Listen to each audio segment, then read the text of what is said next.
Ouais, bonjour tout le monde. Bah, comme vous voyez, j'ai des petits soucis de webcam. Je sais pas, du coup. Bon, enfin, c'est pas grave. On n'est pas non plus, on n'est pas non plus des professionnels, quoi. On a bien compris. Euh, mais bon. Alors, non, non. Je regarde un peu parce que du coup, j'ai plus accès. Ah, coucou Audrey.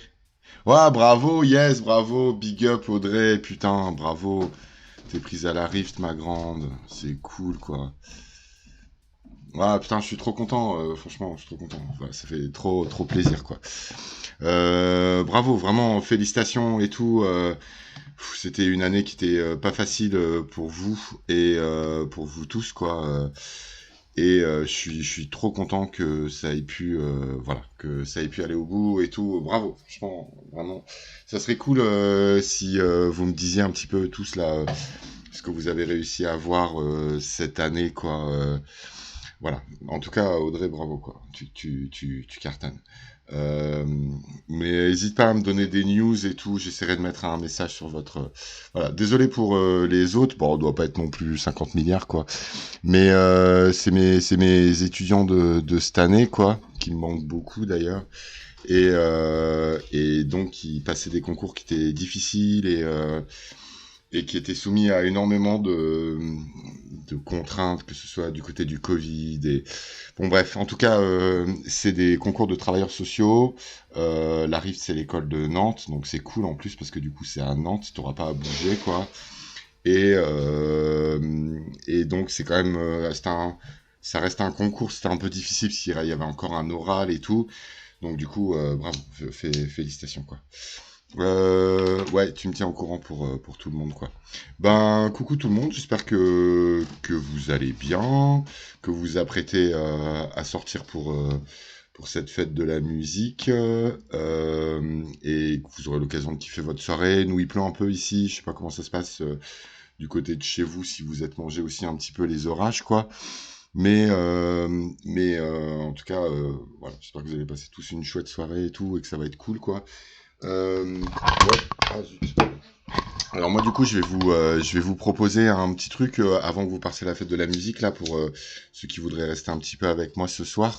Donc pour un petit rappel, je stream quasiment tous les jours, quoi. Donc là hier 18h, aujourd'hui 18h30, demain enfin 18h, il est 18h15 là. C'est le grand. Demain 21h et après-demain 21h.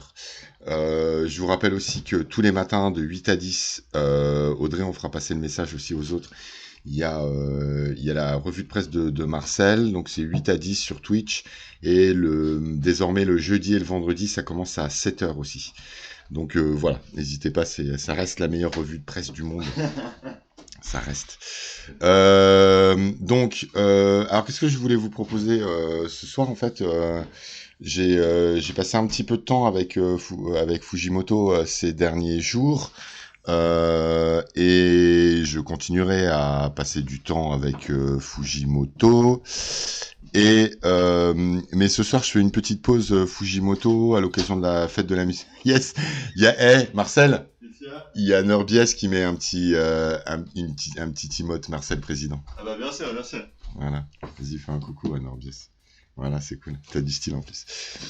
C'est quoi le compte pour la revue de presse? Je vous le mets ici. C'est Marcel Duchemin. Bonne émission. Ouais, ciao. C'est Marcel Duchemin, le compte pour la revue de presse. Donc, go, quoi, foncez. Alors, c'est vrai qu'à l'occasion de la fête de la musique, je voulais faire un truc un petit peu spécial. J'ai vu que sur Twitter, mon frérot Actu Josei a tweeté un certain nombre de mangas et d'animés qui étaient en rapport avec la musique. Je vais en reparler un tout petit peu. J'ai préféré pas faire la musique ce soir parce qu'en fait je vous prépare quelque chose d'un peu grand sur la musique parce que c'est une vraie passion, les mangas de musique pour moi. Et donc du coup ce soir je vais plutôt faire la danse en fait. J'avais envie de faire la danse et je vais essayer de vous dire pourquoi. D'abord parce que j'avais envie de revoir le baiser entre Victor et Yuri dans Yuri on Ice déjà, et puis parce que mine de rien, je trouvais que c'était plus facile en fait, finalement, de partir, euh, de partir. Attends, je mets un message sur Twitter en même temps. Hop. J'essaye de retrouver. De partir de la danse, en fait, pour réévoquer notamment quelque chose que j'ai pu assez longuement développer autour de ce qu'implique un manga. Salut Poun Poun. Salut Dodo. Salut, ça fait plaisir. Autour de ce qu'implique la présence d'un manga, enfin, l'inscription d'un manga dans le cadre d'un univers thématique, ça c'est quelque chose sur lequel j'ai pu déjà quand même pas mal développer et que je continuerai d'ailleurs à développer quoi. Et c'est vrai que je trouvais que c'était la musique c'est un peu compliqué par rapport à ça et le lien qu'il peut y avoir entre les deux langages sont un peu compliqués et je trouvais que c'était plus aisé de commencer par la danse pour revenir sur ces problématiques là. Donc du coup on va plutôt partir de la danse. Je vais revenir sur ce que j'entends par deux langages qui se percutent plutôt qu'un. Voilà, j'ai mis mon petit tweet. Ça y est, je suis un peu plus concentré. Je vais essayer d'évoquer ce qu'implique pour moi le fait que deux langages se percutent et en quoi, lorsque, et c'est la grande force pour moi, et ça fait partie, c'est une des raisons pour lesquelles j'ai tant d'amour pour l'univers du manga et de l'animation, et plus particulièrement du manga sur ce thème-là, c'est que quand le manga explore un background, une thématique, quand le manga parle du jeu de Go, quand le manga parle de la danse, quand il parle d'un univers policier, du cocktail, de l'univers du cocktail, de l'univers du pari, du foot, etc. Je trouve qu'il y a une vraie particularité dans cette forme d'art, dans son investissement de cette thématique-là. Ça veut dire qu'on se rend compte assez vite que les auteurs de manga ne se saisissent pas d'un univers pour faire ce qu'on appelait dans la critique littéraire de la voilà pour faire ce qu'on appelait dans la critique littéraire du pittoresque ou ce qu'on a appelé après du décor, de l'arrière-plan, de la thématique, mais je crois que assez systématiquement, les mangaka engagent un dialogue assez fort en fait avec cet univers de référence là, qui leur permet, excusez-moi, à la fois de se poser des questions par rapport à leur langage à eux, et qui leur permet en même temps de mettre en scène comment je pourrais dire ça, de mettre en scène une vraie confrontation entre les formes de langage. Donc c'est vrai que je trouvais que c'était chouette du coup d'explorer plus avant cette caractéristique qui pour moi est une de mes enfin voilà, c'est une vraie passion en fait, la rencontre pour moi, la rencontre entre les univers du manga et les thématiques choisies. Ce soir je vais choisir la danse. À part via c'est déjà pas aisé de transcrire la danse en un langage lisible et compréhensible. Ouais. En fait, du coup, ça nous fait une bonne introduction, ce que tu dis là, Neure. En fait, j'ai un souvenir comme ça un petit débat qu'il y avait eu sur Twitter où il y avait quelqu'un qui disait ouais, pourquoi lire un manga sur la musique? Et on avait été plusieurs à envoyer un certain nombre de cases. Salut Scratch, salut, je suis content de te voir. On était plusieurs à avoir envoyé un certain nombre de cases, donc on parle musique, danse et manga aujourd'hui, dans lequel genre, on entendait hurler et vibrer la case. Ça, c'est-à-dire, c'est une vraie problématique importante. Il y en a un qui est très très fort. Je suis pas forcément très fan de son manga de musique, mais l'auteur de Giant Step est particulièrement fort pour reproduire comme ça du son dans de la musique et notamment un manga qui sortira jamais chez nous pour des questions de droit, et c'est dramatique. C'est un manga qui s'appelle Shiori no Experience, qui raconte l'histoire d'une prof, Shiori, une petite prof d'anglais très timide et tout, etc., qui va rencontrer Jimi Hendrix, et en fait, qui va rencontrer le fantôme de Jimi Hendrix, et qui va être amenée à une espèce de périple. En fait, il faut qu'elle constitue le meilleur groupe du monde dans l'année qui arrive, sous peine de mourir et de suivre Jimmy dans les larmes, quoi. Et un certain nombre de musiciens morts à 33 ou 35 ans se retrouvent à l'état fantôme et à hanter un certain nombre de personnages. Et en fait, le manga, il est terrible, quoi. C'est-à-dire qu'on entend chaque case hurler, on entend chaque case vibrer. C'est assez génial. Quand je ferai mon live autour de la question de la musique, je vous parlerai assez largement de Shiori no Experience. Donc du coup, il y a effectivement cette problématique-là. C'est-à-dire que pour un manga muet, en fait, qu'est-ce que ça implique de mettre de la musique, quoi. Pour un manga muet, qu'est-ce que ça implique de mettre de la danse?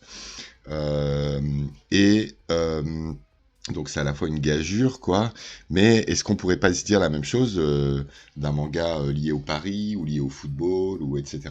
Ça, c'est une première question qu'il faut se poser, celle de la rencontre entre les langues. Pour moi, un manga qui saisit du patinage artistique ou de la danse, c'est un mangaka qui décide de se confronter à la question du langage, à la question du découpage.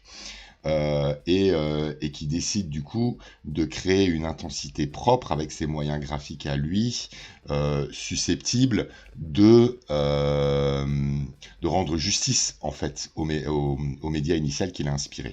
Bon, déjà il y a cette dimension-là. Donc il y a tout cet ensemble de problématiques qui sont des problématiques qui sont graphiques, qui sont plutôt des problématiques de l'ordre de la composition. Et là, moi, je vais parler assez largement de celui qui, pour moi, est le maître, qui est un des grands maîtres du manga moderne, qui s'appelle Masahito Soda, qui est assez peu traduit en France dans la mesure où ses Subaru sont plus trouvables aujourd'hui. Il y a eu une annonce il n'y a pas longtemps de cette collection-là, dont j'ai oublié le nom, qui sort des mangas pas chers du tout, pour la ressortie de Capeta. Et donc... J'ai trop peu de mangas de musique, mais j'en ai lu pas mal tournant autour du théâtre, et la problématique s'y pose aussi. La retranscription d'un bon jeu d'acteur sans entendre quoi que ce soit. Ouais. Non, mais c'est une vraie question, en fait, qu'on peut se poser. En revanche, moi, c'est ce qui me passionne, et honnêtement, je trouve que c'est un défi qui est assez souvent relevé, quoi. C'est-à-dire que je finis sur les mangas, sur la musique, comme ça je vous donne une petite liste, si jamais il y en a quelques-uns qui sont pas trop dans le manga et qui seraient intéressés par cet univers-là. Pour moi, la merveille des merveilles, c'est Nodame Cantabile. Nodame Cantabile, c'est l'histoire d'une jeune fille pianiste, en fait, qui va rencontrer, qui est un peu...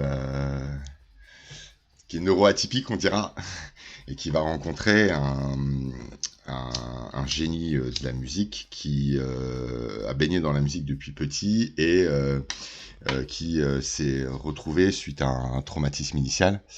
Coucou Makita, coucou. On parle de manga, musique et danse ce soir. Je sais pas pourquoi je parle autant de manga en fait en ce moment dans ces streams, quoi. Ça n'a pas été le cas. Je parlais beaucoup de cinéma et de séries, et bon voilà, c'est une phase un peu manga, quoi. Et donc ça va être un petit peu leur relation à tous les deux, Chiaki et Nodame, autour de la musique. Pour moi, c'est la merveille, c'est la musique classique, ça. Et ça va être leur parcours à tous les deux et tout, etc. Il y en a, je vous cite les plus importants. Nana, qui est la merveille des merveilles, quoi. Donc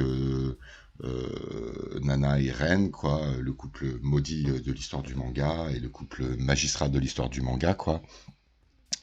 La musique est une question de rythme, la narration d'un manga aussi, c'est pour ça que le manga de musique bien narré marchera forcément entièrement, d'accord. Voilà. Pounpoun a résumé le truc, quoi. C'est-à-dire qu'en fait, on oublie, en fait, on a eu une idée, en fait, que le manga appartient à l'univers de l'image fixe. Et on oublie que, grâce à toi, je suis en train de lire mon premier manga à 35 ans. C'est quoi t'as choisi quoi finalement? Oh bah, je suis content, franchement, si c'est cool. C'est cool, quoi. Bah, là, franchement, on va citer que des titres merveilleux, hein. Donc, bon, Nana, c'est la merveille qui est plus rock, quoi. Et comme le dit Poun Poun, on a tort de penser que l'univers du manga appartient à l'univers de l'image fixe. De la même façon qu'on a tort, réciproquement, de trop investir des outils issus de la critique cinématographique, notamment celle de Bazin, pour essayer d'analyser de la composition d'images. Il y a un langage propre au manga qui n'est pas cinématographique. Ça, c'est important. Mais il y a des seuils, il y a de la tension, il y a de la vitesse, il y a de la composition, il y a des ruptures, il y a du rythme. Ça c'est propre au langage du manga. D'accord, ok, ah bah c'est cool. Bah tu commences par une merveille, quoi. Mais pas forcément le plus. Je pense que le quartier de la lumière, ça aurait été plus une entrée plus. Mais bien, go, fonce. Et donc, du coup, Poun Poun, il parlera mieux du Monde Formidable. Moi, ça fait longtemps que je l'ai lu. Et donc, du coup, effectivement, il y a cette première remarque qu'il faut penser, c'est qu'il y a finalement... Ouais, grave. Il est intéressant pour ça, Asano. Il a un rapport très, très réflexif vis-à-vis de son art, hein, de toute façon, quoi. Donc la première chose, c'est que effectivement, le manga, contrairement à... Non, non, bah, fais-toi plaisir, quoi. Faut suivre l'instinct, quoi. C'est vrai que, contrairement à ce qu'on peut avoir tendance à imaginer, euh, le rapport entre le manga et la musique est plus aisé que ce qu'il apparaît de loin. Voilà, déjà, c'est la première chose. De la même façon que je crois vous avoir montré la dernière fois, à travers l'extrait du Flaubert, d'Hérodias de Flaubert, que le rapport entre la langue et la danse pouvait être particulièrement pertinent dans la mesure où le recours à la danse dans le roman de Flaubert lui avait permis d'avoir une vraie réflexion sur sa stylistique, quoi. Et il avait vraiment fait évoluer du côté de sa stylistique. Donc tout ça, c'est à prendre en compte, quoi. J'essaye de continuer un petit peu sur tout ça et d'aller un petit peu plus loin et d'essayer de percevoir un petit peu ces nuances-là. Donc du côté de la musique, effectivement, vous allez avoir Nana autour du rock, Shiori autour du rock, Shiori no Experience. Vous allez avoir Nodame Cantabile plutôt du côté de la musique. Vous allez avoir Kids on the Slope du côté du jazz et Giant Step du côté du jazz. Sur YouTube, je vous mettrai ces références-là. Qu'est-ce que j'ai pu oublier j'imagine beaucoup d'autres, quoi. Nana, Giant Step, Nodame Cantabile, comme disait Actu Joséi, c'est les plus importants. Solanine, dans son rapport avec l'arrivée dans le monde adulte et tout, etc., à la place de la musique et tout. Donc ça, Makita, c'est aussi du Asano. Et je sais que pour Poun Poun, c'est la merveille d'Asano. En tout cas, c'est un manga absolument extraordinaire. Kids on the Slope, Giant Steps pour le... Blue Giant, pardon, pour le jazz. Beck pour le rock. Super manga, Beck. Vraiment super manga. Beck pour le rock. Voilà. Bon, là, on est du côté du rapport entre le manga et la musique. Maintenant, je vais essayer, moi, de me concentrer sur la danse et de développer par rapport à ça. Et donc, du coup, je vais me concentrer, histoire que ce soit un peu chouette du côté du stream, essentiellement sur 4 œuvres. Je voudrais vous parler de La merveille des merveilles, qui est Subaru, qui est sans doute un de mes mangas préférés. Et je voudrais vous parler de 3 autres mangas. Donc Subaru, c'est de la danse classique, on dira. Et ensuite, je voudrais vous parler de 3 autres mangas. D'abord, faire un tout petit détour par l'épisode 7 de Yuri on Ice, histoire de se faire un petit peu plaisir et d'aller voir du côté du patinage artistique. Ensuite, je voudrais vous montrer un petit extrait de Yokosono Ballroom et passer un petit peu de temps sur Dance Dance Dancer, dont l'adaptation animée s'achève, je crois, en ce moment. Voilà. J'aurais pu parler aussi d'autres mangas, parler de Hansen. Tu peux me redire, Poun Poun, comment il s'appelle, le BL qui est génial là sur la danse, Dance 10 ou un truc comme ça. Il y a celui-là aussi vraiment qui est assez impressionnant. Et ensuite, vous avez un certain nombre de mangas qui vont associer la danse à d'autres formes d'art. Je pense au dernier là qui est en rapport avec la troupe de théâtre originelle là dans cette académie. Je me rappelle plus là. Ouais, Tendance. Merci, qui est vraiment génial. Donc voilà, l'univers de la danse a été assez exploité. Il y a une dizaine de mangas à peu près qui tournent aussi autour de la danse.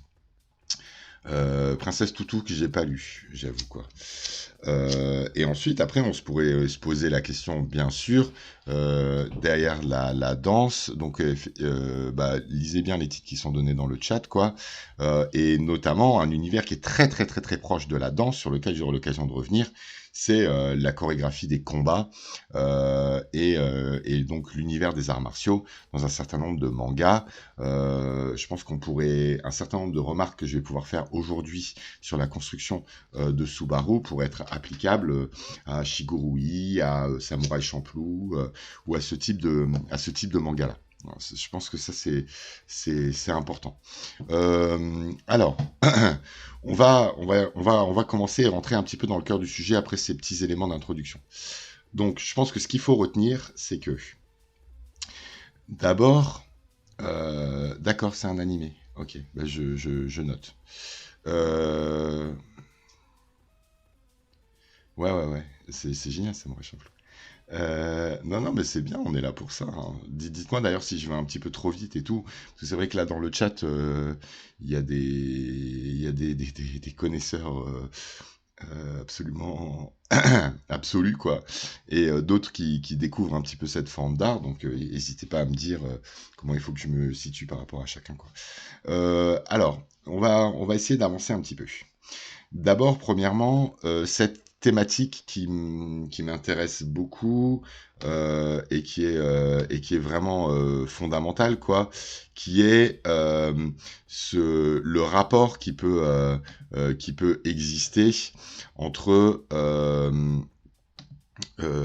entre d'un côté, il est où mon truc? Ouais, voilà, 17 minutes 11. On va essayer d'aller chercher ça. Bon, on va y arriver doucement, quoi. Hop, voilà. Donc il y a déjà cette dimension qui est fondamentale, c'est que en fait on a tendance à aller lire un manga, à se faire plaisir au moment où les mangas nous font découvrir des nouveaux univers. Et c'est vrai que pour moi, par exemple, ma découverte du manga il y a 20 ans m'a ouvert tout un tas d'horizons. J'ai découvert le Karuta, qui est une espèce d'art, enfin de jeu traditionnel japonais autour de cartes. J'ai découvert l'univers du pari, j'ai découvert une nouvelle façon de penser le basket, etc., etc. Donc du coup, c'est vrai que le manga est friand d'immersion dans les univers les plus multiples. Ça, c'est la première chose qu'il faut remarquer et qu'il faut saluer. Et on peut avoir tendance à considérer qu'on est là face à des décors. Et par exemple, entre nous, je trouve qu'il y a un certain nombre de mangas qui peuvent tomber un petit peu dans ce piège-là. C'est-à-dire que je trouve que par exemple, Blue Giant, qui est un manga autour du jazz, arrive assez rarement à jouer en fait la carte du jazz en se laissant imprégner graphiquement par elle, même si ça arrive. Et c'est-à-dire que assez régulièrement, on est un petit peu juste face à un récit initiatique ou qui construit des pics d'intensité, quoi. Et donc il arrive assez souvent en fait qu'on puisse être un petit peu déçu par ce type de manga-là en se disant ben c'est juste un décor, quoi.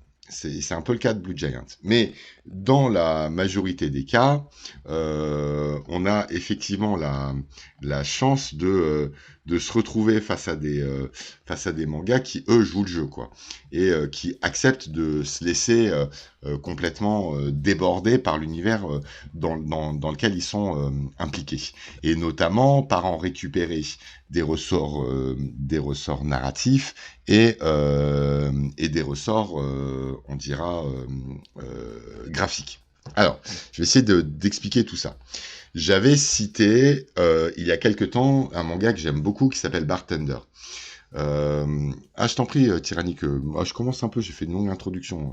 Je suis en train de parler de ce que ça implique, en fait, du côté des mangas, le fait de se situer dans un décor particulier. Et le fait que le plus souvent, le décor est bien moins un décor,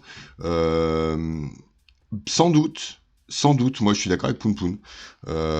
Bambi, c'est Kaneko, l'auteur de Soil et de Atsushi Kaneko, hein, Bambi, quoi. Oui, c'est sans doute, je suis assez d'accord avec toi, quoi. Donc, effectivement, mais ça serait un long débat. Je suis très impressionné par la faculté qu'ont les mangaka quand ils décident de situer leur manga dans un univers, de laisser entièrement leur œuvre se faire contaminer par cet univers-là et ses logiques propres. Alors, il y a plusieurs façons de le faire. Soit sur un principe de mise en abîme, et ça, sur ça, Tyrannique, il faudra que tu me réorientes par rapport à ça, du côté de l'isekai. Ça veut dire que pourquoi est-ce que j'aime tant Bartender? Bartender, c'est un manga dans lequel vous avez un type qui fait des cocktails, quoi. C'est le meilleur bartender du monde, quoi. Et vous avez des individus, épisode après épisode, chapitre après chapitre, qui entrent dans son bar, qui expose, et qui demande le meilleur cocktail du monde. Et le bartender leur explique que pour qu'ils puissent leur faire le meilleur cocktail du monde, il va falloir qu'ils leur racontent leur histoire. Enfin, que le client lui raconte son histoire. Le client lui raconte son histoire et c'est en fonction de cette histoire-là, de la conjecture, du désir, des tensions, etc., qu'il va lui proposer un cocktail qui est une forme, une histoire. Je connais pas ça, j'ai pas la ref.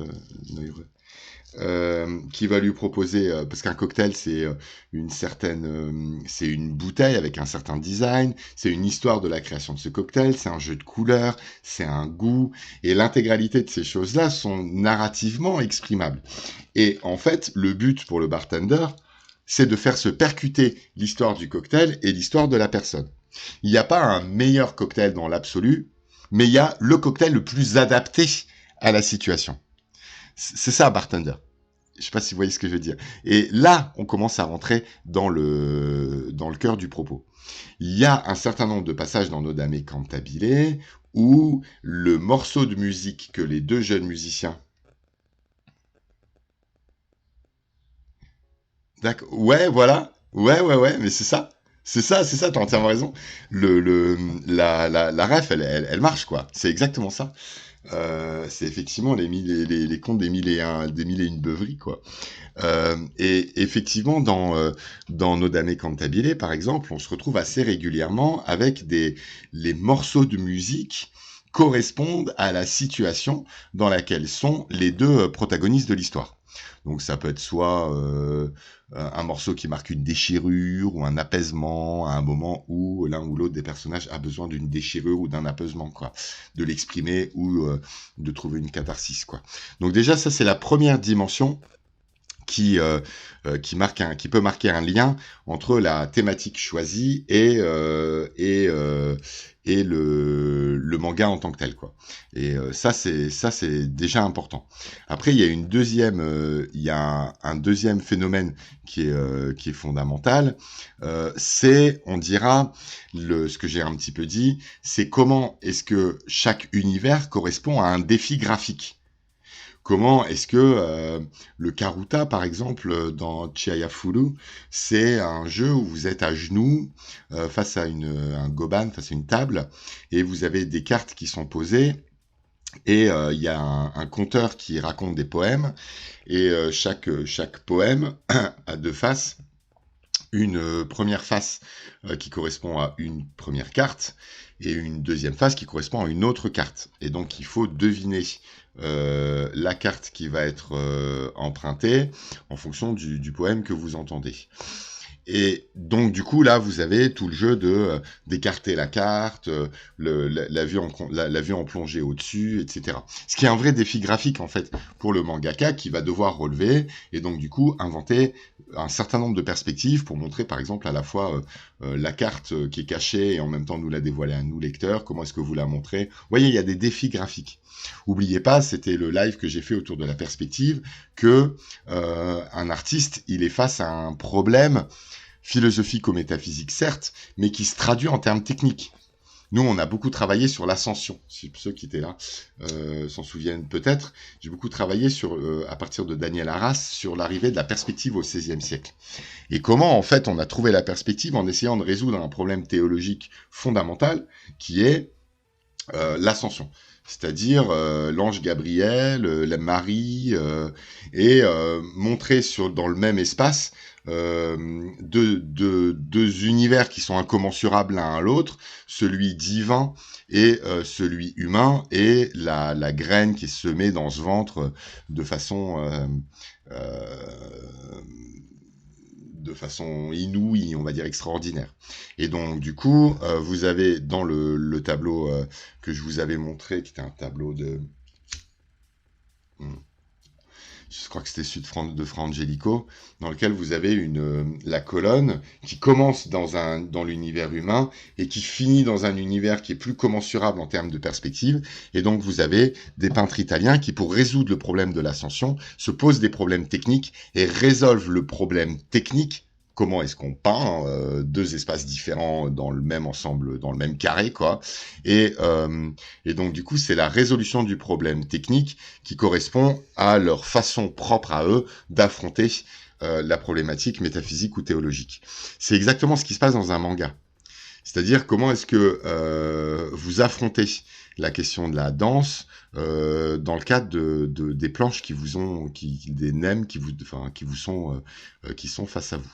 Voilà. Bon, ça c'était pour situer un petit peu tout ça. J'espère que j'ai été à peu près clair, quoi, et que ça a permis de penser un certain nombre de choses.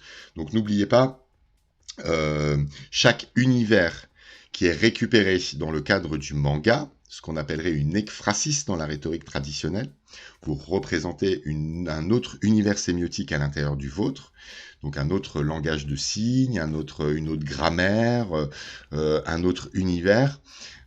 Qu'est-ce que ça implique ? Ça implique que vous pouvez neutraliser le truc en faisant juste un décor. Hein. Mais si vous décidez d'affronter le truc, il faut que vous laissiez contaminer votre logique narrative, graphique, de composition, de perspective propre par cette autre grammaire qui est étrangère à la bande dessinée, qui est celle du pari, du karuta, du foot, du basket, de la peinture, de la danse, etc. Et vous pouvez vous amuser, le site de Manga News vous le permet d'ailleurs, à essayer de découvrir comme ça le nombre de mangas hallucinants qu'il y a par rapport aux différents univers qui existent. Ok ? Voilà. Bon, maintenant je vais essayer de donner un exemple concret en affrontant ce qui est pour moi un des plus grands mangas qui a été écrit, quoi, et qui est un manga de Masahito Soda. Donc comme je vous disais, Masahito Soda, on va bientôt le retrouver en France, édité par je sais plus quelle maison d'édition, là, celle qui propose des éditions pas chères du tout, là. Je sais pas s'il y a un spécialiste dans le chat qui peut me redire dans quelle maison d'édition serait édité Capeta. Donc, en gros, Masahito Soda, c'est avant tout l'homme de 3 mangas. Un manga sur les pompiers, que j'ai pas lu, qui a l'air vraiment très bien. Un manga sur comment ça s'appelle ? Le karting et la Formule 1, qui s'appelle Capeta, qui est génial. Et sa merveille, c'est Subaru, qui est divisé en 2 grandes parties, Subaru et Subaru Move. Merci les garçons. C'est effectivement Noévé Graphics dans la collection XS qui propose ces mangas là pas cher. Donc n'hésitez pas, si vous êtes investi là-dedans, à suivre la série Capeta qui est vraiment géniale. Je préfère d'ailleurs la partie karting que la partie Formule 1, mais c'est un cas particulier. Il y a Masahito Soda a quand même et qu'on va retrouver un petit peu souvent, il a un propos qui est d'une très grande violence. C'est-à-dire qu'on croit être face à des récits initiatiques, mais il intègre dans ces récits initiatiques un certain nombre de propositions qui frôlent avec la monstruosité, le dépassement de soi, etc. Et qui du coup ont tendance à la fois refermer le héros dans sa solitude et en même temps à chaque fois à l'ouvrir au monde de façon contradictoire, quoi. C'est assez particulier quand même. Et je vais essayer de vous en faire la démonstration à partir de la lecture d'un petit extrait du début et tout. Donc fatalement, je spoil un tout petit peu le début de Subaru, quoi. Je vais vous montrer. Alors je vais le faire dans le sens inverse. J'ai beaucoup réfléchi et tout, et finalement je préfère vous le faire dans le sens inverse. Subaru, pour aller vite, est une danseuse. Ok. Subaru est une danseuse qui est marquée par une histoire traumatique très particulière. Elle se retrouve donc on la voit petit, et ensuite il y a une ellipse de 6 ans. Donc là, on a une jeune Subaru qui a 16 ou 17 ans, et qui, alors qu'elle jouait dans un cabaret, selon des conditions sur lesquelles on reviendra un petit peu plus tard, se retrouve happée par une amie d'enfance, on va l'appeler comme ça, du côté d'un cours de danse plus traditionnel. Elle va danser, et elle va se faire tancer par le prof qui lui dit « J'ai pas besoin de toi, je veux pas en fait, t'as rien à faire là, tu pourras pas devenir une danseuse, parce que tu sais pas danser avec les autres. » Il lui dit, il faut que tu répondes à un certain nombre de questions. Subaru sort.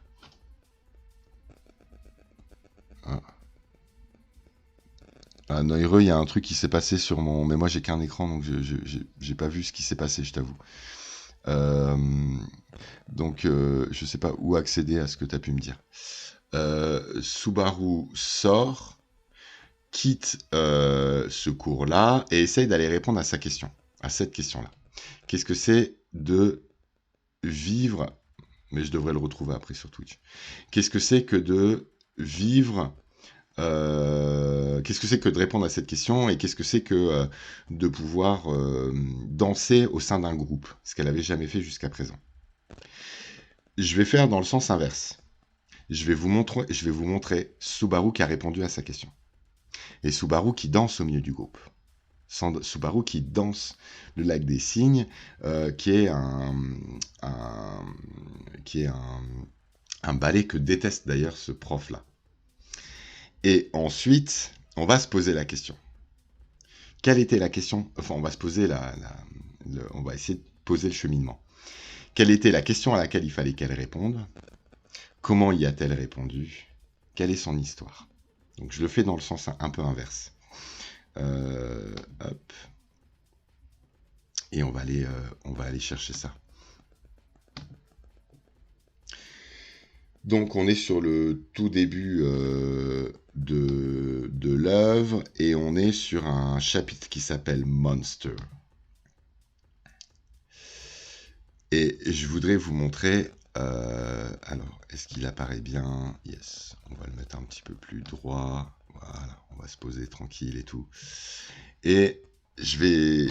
Bon, désolé, du coup, mais on est au tout début. Voilà, c'est quand même un très long manga. Vous avez plein de trucs à l'intérieur et tout. Donc, du coup, je le fais dans ce sens-là. Je pars du résultat.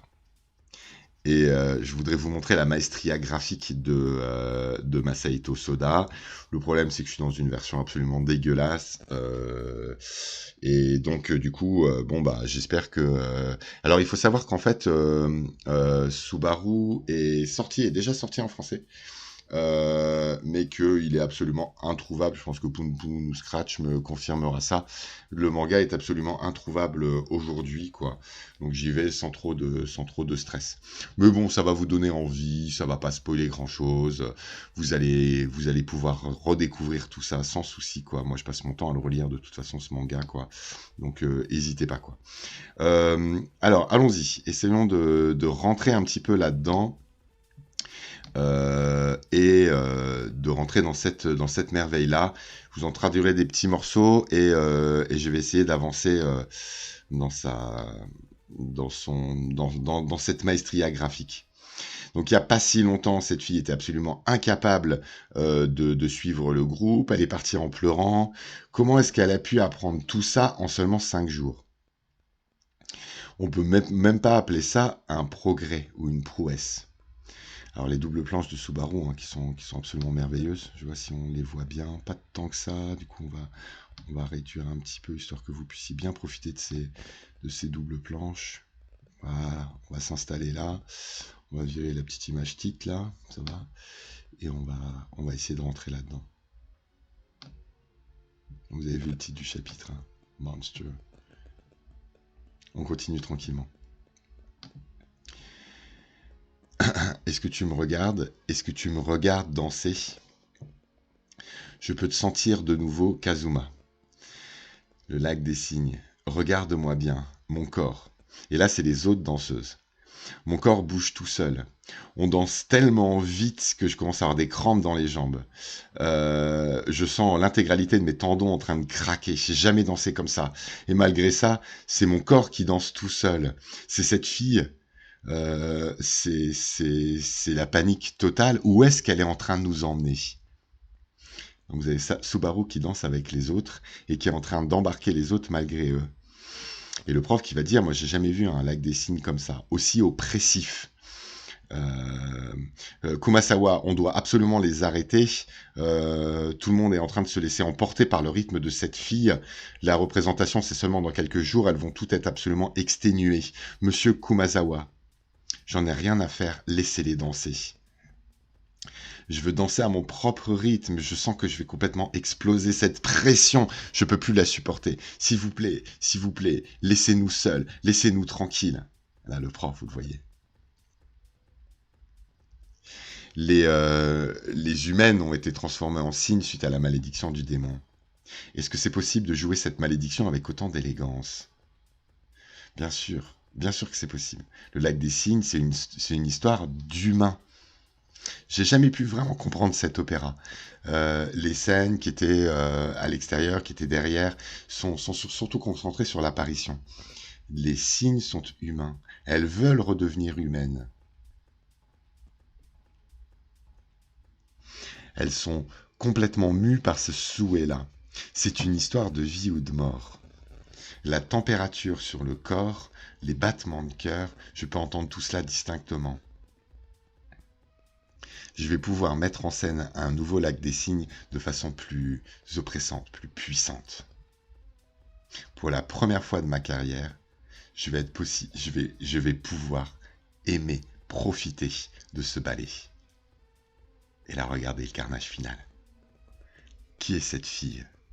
En seulement 5 jours, comment elle a pu se débrouiller pour réaliser ça? Elle aussi est fatiguée, mais après avoir mené une telle performance, et après seulement 5 jours d'entraînement, c'est normal. Je vois. Ok. Ce sera plus un problème maintenant. J'ai besoin de danser un peu plus. Je vais ailleurs. J'ai besoin de danser. J'ai besoin de me souvenir de cette sensation-là. Arrête, mais où vas-tu? Un monstre. Un monstre. Un monstre. Qui a pu élever un monstre de la sorte? T'as dû prendre des leçons ailleurs avant d'être ici. Vas-y, dis-moi, qui était ton prof? Qui a pu élever un monstre de la sorte?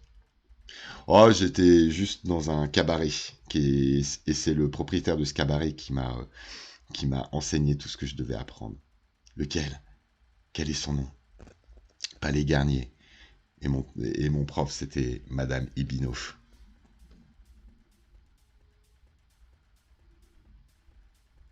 Madame Ibinoff. Alors elle a dû continuer. Elle a dû continuer à enseigner la danse. C'est une étudiante de Isuzu Ibino. Tout est clair maintenant. J'ai face à moi un monstre, élevé par un autre monstre. Ce ballot. Alors, je voulais vraiment vous montrer euh, cette partir de là en fait, faire le aller dans le sens inverse quoi. C'est-à-dire vous montrer le résultat. Et j'avais besoin d'aller faire pipi, donc je vais faire une petite pause là. J'avais besoin de vous montrer ça, ce résultat-là, et de le faire dans le sens inverse de d'habitude. C'est-à-dire que là, maintenant, je vais vous montrer l'Inkipit. Donc on est au début, hein, encore une fois, vous pourrez très bien profiter de ce manga, il n'y a aucun souci, vous allez découvrir tout ça tout seul, il n'y a aucun problème. Vous avez quelque chose de très original vis-à-vis des récits initiatiques habituels. Et là, en plus, c'est cool parce que ça va nous permettre un petit peu d'échapper aux catégories habituelles. C'est un shonen, ça, c'est un shoujo, j'en ai rien à foutre. On est face à quelque chose de l'ordre du récit initiatique. C'est-à-dire qu'on est face à une jeune fille qui a vécu un traumatisme, qui va faire des rencontres et qui va progresser et évoluer. Cette progression, on a tendance à penser qu'elle passe par des apprentissages.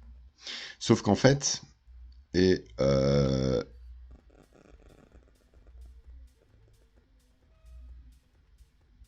sauf qu'en fait, on n'est pas du tout là-dedans en fait. On est jamais, et du coup ça nous permet aussi de réévaluer des Naruto, des Hunter x Hunter, etc. Il n'y a pas d'apprentissage, il y a des éveils successifs. Pour ceux qui étaient là au moment où on a un tout petit peu évoqué Ergo Proxy, je vous ai montré un élément qui est caché dans le premier épisode d'Ergo Proxy. Pardon. C'est au moment où Vincent est en train de prendre son petit déjeuner, et vous avez il est en train de prendre des céréales en forme de lettres. Et il y a les lettres, une fois qu'il a mis le lait, qui émergent à la surface et qui forment le mot awakening, le réveil. Tout est une question d'éveil brutal, de saut ontologique. Un saut ontologique en philosophie.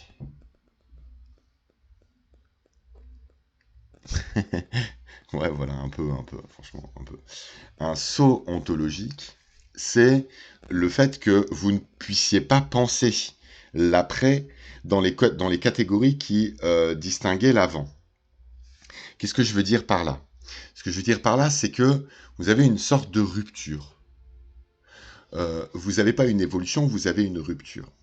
Il s'est passé quelque chose, mais cette rupture est en fait très souvent une quête des origines. N'oubliez pas que à ce niveau-là, si vous prenez là cette fois-ci l'intégralité des récits qui sont prépubliés dans des revues à cible jeunes garçons, ce qu'on appelle à tort en France des shonen ou des neketsu, ces récits-là mettent en scène des héros qui ont à leur disposition dès l'origine toutes les clés possibles. Le Kyuubi est dans Naruto, Zangetsu est dans Ichigo pour Bleach, et il s'agit plus d'un itinéraire de dévoilement et d'éveil. Dans le vocabulaire aristotélicien, on parle du passage de la puissance à l'acte, que vraiment d'un apprentissage. Il y a des dimensions d'apprentissage, mais c'est ce qu'on a ici. Qu'est-ce qui était à l'origine chez Subaru? Qu'est-ce qui était là? Qu'est-ce qui était présent? Ben, je vais vous le montrer maintenant, et donc du coup on repart au premier chapitre. Et gardez en tête cette scène-là, où vous avez une Subaru qui est une héroïne qui écrase, qui domine, qui détruit, qui au moment où elle trouve sa place, est contrainte d'écraser le groupe. C'est ça la force de Subaru en fait. Et c'est peut-être la particularité du manga de danse. Peut-être. Il faudrait y réfléchir. Mais peut-être que dans le trio de Dance Dance Dancer dont je vous ai parlé et dont on verra un petit extrait tout à l'heure, il y a quelque chose de cet ordre qui apparaît. C'est-à-dire que trouver une connexion avec autrui dans le cadre de rapports interindividuels qui existent dans les mangas de danse, souvent avec sa partenaire, implique aussi une révélation en puissance de ce qu'on est, du talent qu'on a, du traumatisme qu'on a vécu, du rêve qu'on possède, et qu'il y a une contradiction entre le fait de danser avec les autres ou de danser avec l'autre, et le fait de se découvrir et de se révéler à soi-même. Et c'est cette tension-là qui est d'une très grande violence. Hein. Chez Subaru, c'est d'une très grande violence. Hein. C'est les termes qui sont utilisés, c'est ceux de la monstruosité, hein. Sans arrêt, quoi. Et on pourrait redéfinir le monstre à partir de Subaru, en fait. Subaru est un monstre. Et Naruto, peut-être aussi, est un monstre. Enfin, il faudrait voir la résistance et la tension qui existe entre le monstre et le héros, dans sa construction même. Et dans une construction qui a une série d'éveils, correspondant à chaque fois à des plongées vers des origines, qui correspondent à... Ouais, je l'ai vu sur ton conseil.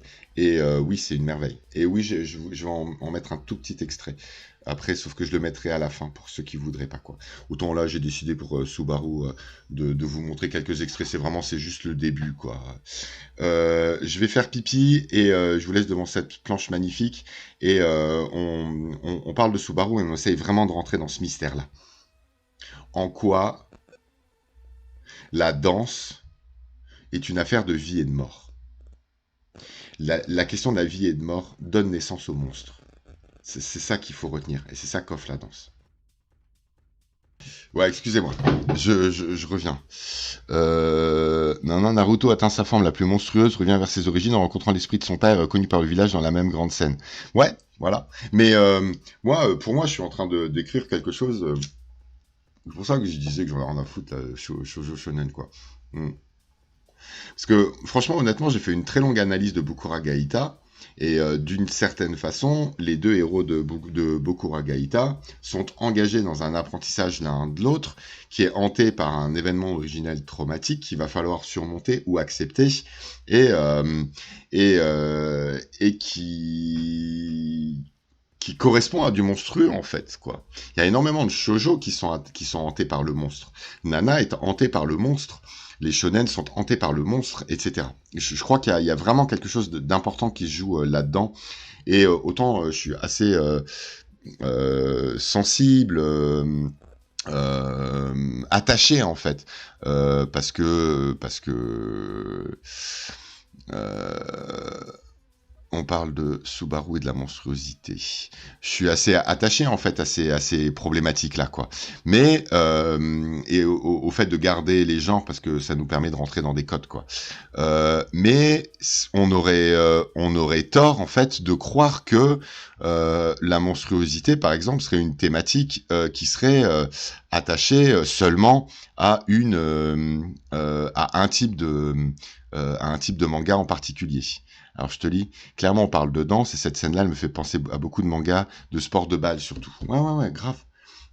Là par exemple, du côté d'Aohashi, on est dans un petit peu autre chose parce que là, on a une tentative en fait en ce moment dans les shonen modernes de réinventer, je crois que Kingdom a été important pour ça, de réinventer le personnage du tryharder.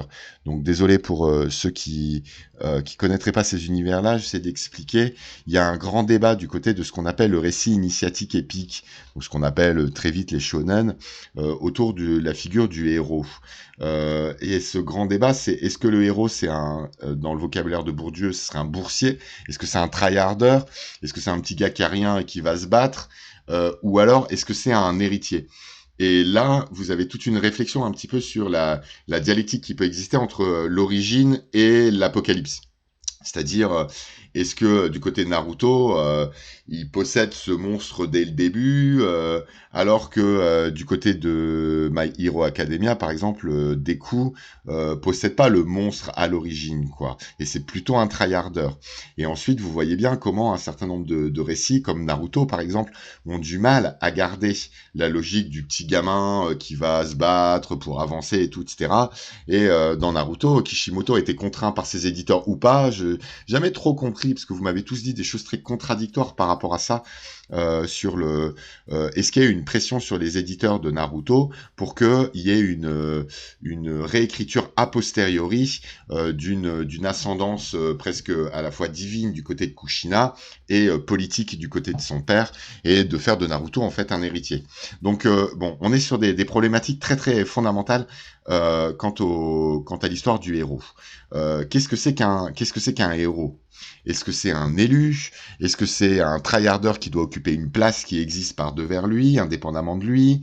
Est-ce qu'on est dans une série de coïncidences? Est-ce que c'est voilà, c'est assez intéressant. Si vous complexifiez en plus la question du héros avec celle de la rivalité, telle que j'ai pu la développer dans un live précédent, Naruto Sasuke, Anamichi Sakuragi, Erukaya dans Slam Dunk, etc., etc., etc. Ben ouais, bah Poun Poun, c'est un peu ma conclusion en fait. C'est que j'ai l'impression que tout le monde croit avoir sa réponse sur cette question, mais que personne l'a vraiment, quoi.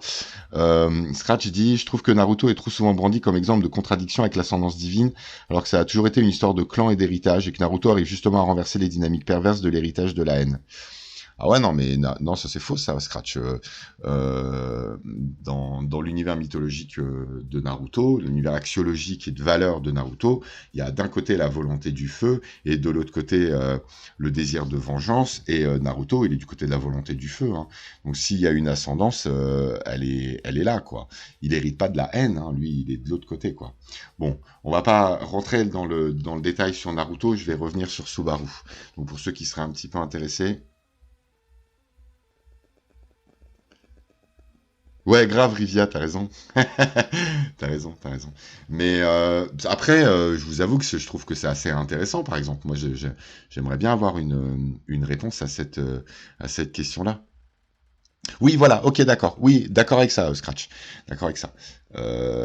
Non, non, non, mais là, sur ça, je suis d'accord avec toi. Ça veut dire qu'il y a, en gros, c'était une espèce de thèse que j'essayais de développer il y a quelque temps, un héritage par la mère mythologique et un héritage par le père politique, et une tension dans la construction d'un univers avec un héros qui est au croisement de l'équilibre mythologique, volonté du feu, des seiyuu d'un côté, volonté de vengeance de l'autre, et l'univers politique est en fait le jeu de relations entre les villages, quoi. Et le héros est au cœur de ces contradictions-là. Et ça, c'est quelque chose qu'on retrouve aussi chez One Piece, et qu'on retrouve chez Bleach, etc., etc. Je continue, j'avance. Et d'ailleurs, depuis quelques temps sur Bleach, on se rend compte que que Luffy aussi est un héritier. Je repars sur Subaru, mais j'espère que c'était pas trop. N'hésitez pas, ceux qui seraient moins, parce que là, il y a des Scratch, des Poun Poun, des Rivia et tout, etc. Merci Pillet, merci pour le, ça me touche. Donc n'hésitez pas à me soutenir si vous appréciez mon travail, que ce soit à travers l'Utip qui est présent sur la chaîne ou à travers l'abonnement, quoi. Salut Pillet, quoi. Non, non, non, non, non, mais c'est juste que je veux pas que mettre de côté ceux qui seraient moins en connaissance, parce que là, il y en a certains dans le chat qui sont des très, très, très grands connaisseurs. Enfin, qui sont 10 fois plus connaisseurs que moi sur ces sujets-là, quoi. Donc, il faudrait pas qu'on se retrouve tous à l'écart de ce live, quoi. Et donc, n'hésitez pas à dire, quoi, mais continuez, faites vos remarques sur Naruto et tout, c'est à moi, essayez de revenir sur les fils, quoi. D'autant qu'en plus, vous voyez, hein, moi, je trouve que c'est assez intéressant, je parle de Subaru, on arrive sur du shonen, est-ce que Blue Giant c'est pas aussi un peu reprend un peu les étapes du récit initiatique, tu vois, tout ça c'est ouais, ça fait plaisir puis de te voir. On parle de Subaru là. Donc du coup, j'ai évoqué cette scène 8, ce chapitre c'est quoi, c'est ce chapitre 18, donc on est vraiment sur le début du manga, dans lequel vous avez une Subaru qui se révèle comme étant absolument monstrueuse, quoi. Ouais. Mais il a raison, Poun Poun. Et il faut lire Pillé d'ailleurs sur ça, sur son truc, son article sur Escala Yokohama. Il me semble que tu avais écrit dessus. Donc lisez Escala Yokohama et tout. Effectivement, il y a une belle scène de danse dans Escala Yokohama. Et donc on enchaîne. euh, on enchaîne sur les origines du personnage. Donc on a une Subaru qui en fait avait un sibling, avait un frère. Donc je repars un peu hop à l'origine quoi. Avait un frère qui était malade et qu'elle a dû aller voir à l'hôpital. Ce frère était très fragile, très malade, et Subaru, jeune fille, a eu énormément de mal à vivre, et notamment énormément de mal à comment dire, à réussir à surmonter ses émotions quant à la maladie de son frère, à la fois marqué par une détestation de son frère et un amour infini pour son frère. Et on a toute cette tension au début de petite fille, quoi. Une petite fille qui est déjà bien vénère, quoi, qui est prête à se fighter contre tout le monde et tout, etc. Et qui, au moment où on lui dit de faire une fête, les emmène voir le petit frère qui est malade. Le début de Subaru est dur, hein. Vraiment, il est d'une grande violence, quoi. Et hélas, d'une grande beauté aussi, quoi. Euh, je pense pas qu'il vous entende, sinon il aurait souri. Donc vous avez vu, elle a un peu piégé toutes ses petites copines qui voulaient jouer avec elle, quoi.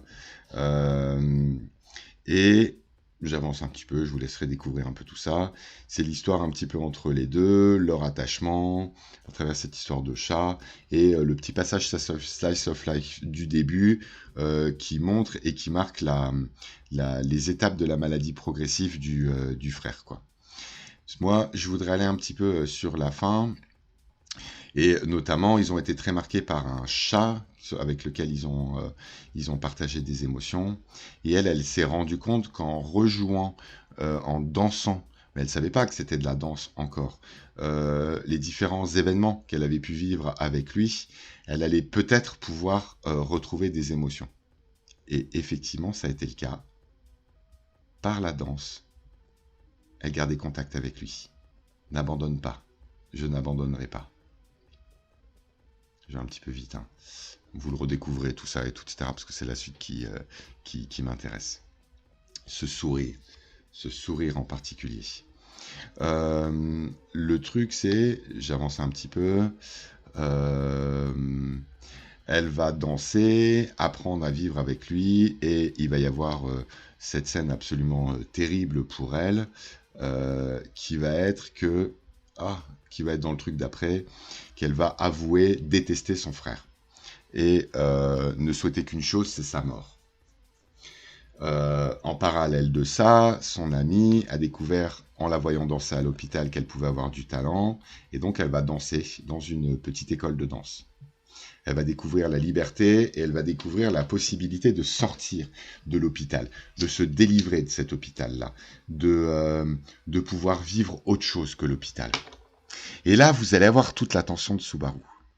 C'est-à-dire la danse à la fois comme un échappatoire par rapport à cet événement et cette relation originelle, et en même temps l'impossibilité pour elle de danser en dehors de ce rapport avec cette émotion originelle qui est celle de la danse, et qui est celle du rapport avec son petit frère. J'avance un petit peu, je voulais juste vous montrer la scène, cette scène-là, de pleurs avec ses parents, et sa déclaration que vous avez vue juste avant. I've always been like this, he should hurry up and die. Et elle qui, par la suite, va danser sans arrêt. Voilà, c'était juste pour vous présenter un petit peu le début, et vous montrer un petit peu l'origine story, un petit peu du personnage. Maintenant, je retourne sur la scène qu'on a vue tout à l'heure. On a vu que Subaru allait reprendre la danse. Ouais, ouais, il est très fort le tome 1. Mais bon, je vais pas trop vous le déflorer. J'ai besoin juste de vous amener les 2 ou 3 trucs et je pense pas que ça vous gâchera tout plaisir de lecture. Je voulais juste vous montrer ces 3 scènes clés. Maintenant, j'avance un petit peu. Ce qui va se passer, c'est que vous allez avoir une Subaru désespérée suite à, tant pis, spoilons, la mort de son frère. Elle va être désespérée et elle va être presque ramassée comme un chat errant par une troupe absolument extraordinaire, tenue par ce prof complètement fantasque, quoi, qui va vraiment la découvrir. Alors j'avance un petit peu plus loin. Donc là, vous la voyez, elle, danser face à son frère, danser comme si sa vie en dépendait. Please open your eyes once more. Et le drame. Et vous allez avoir une Subaru qui va avoir la chance, un petit peu plus tard, donc suite à l'ellipse, quoi, de rencontrer une troupe de théâtre. Et notamment de rencontrer ce monsieur, ou cette dame. Cette dame va lui apprendre à danser et va lui donner sa chance dans cette espèce de cabaret complètement fantasque qu'il tient, qui s'appelle le Garnier Cabaret. Et va lui apprendre les rudiments de la danse. Là maintenant, j'avance un petit peu. Elle a appris les rudiments de la danse, and thus 6 years pass by. Elle apprend les rudiments de la danse, et vous avez vu que cette petite jeune fille, qui était sa copine, avait été très marquée et très impressionnée, parce qu'elle était capable de faire Subaru, elle qui avait absolument aucune base, et qui était capable de danser aussi bien. Et c'est elle qui va la ramener vers un cours de danse traditionnel. Et donc Subaru va tenter sa chance du côté d'un cours de danse traditionnel. Et là, je reviens au début. Elle va se retrouver contrainte, mettre face à la contradiction qu'elle est absolument incapable de danser avec autrui et de s'harmoniser avec un groupe qui est autre. Et donc, il va lui falloir un déclic, il va lui falloir un éveil. Voilà. Et là, on va se concentrer. Donc là, je vous montre un petit peu le début. Et là, on va se concentrer un peu sur les passages de l'éveil. Ça, c'est son prof. Okay. Elle n'est pas comme tout le monde. Elle n'a pas besoin d'expérience. Elle peut se débrouiller pour rejoindre un ballet en seulement 5 petites minutes. Et là, effectivement, vous avez Subaru qui panique, qui est incapable de s'harmoniser avec le reste du groupe et qui cherche sa solution. Comment est-ce que je peux trouver ma place par rapport à un groupe de jeunes filles, moi qui ai dansé toujours toute seule. Et là, vous allez la voir, la révélation. Un camion, oui, le chapitre s'appelle The Awakening. La panique, je vais mourir. Après la mort de son frère, pendant 6 mois ou plus d'1 an, je sais plus, elle s'est mise à me parler petit à petit, à propos des danses qu'elle exécutait pour lui jour après jour. Ça m'a fait trembler. Cette jeune fille, elle était apeurée par le jour, elle avait peur du jour où elle ne pourrait plus communiquer avec son frère. Elle pensait que ça interviendrait et qu'elle serait plus capable de le toucher. Et chaque nuit, même quand elle y arrivait à créer un contact avec son frère, elle avait peur que le lendemain, ce contact se détériore et disparaisse. C'était son jumeau, son double. Elle pensait que chaque jour où elle perdrait le contact avec son frère, elle mourrait un peu. Et toi, Sada, est-ce que tu as déjà commencé à danser comme si ta vie en dépendait? Un jour, quand sa mère est revenue tard, Subaru était caché dans la chambre de son frère et a dansé pour lui pendant des heures et des heures dans la nuit. Et elle m'a dit, je pouvais entendre la respiration de Kazuma. C'est pas tout, je pouvais aussi entendre son battement de cœur. Comment est-ce que je pourrais expliquer cette sensation?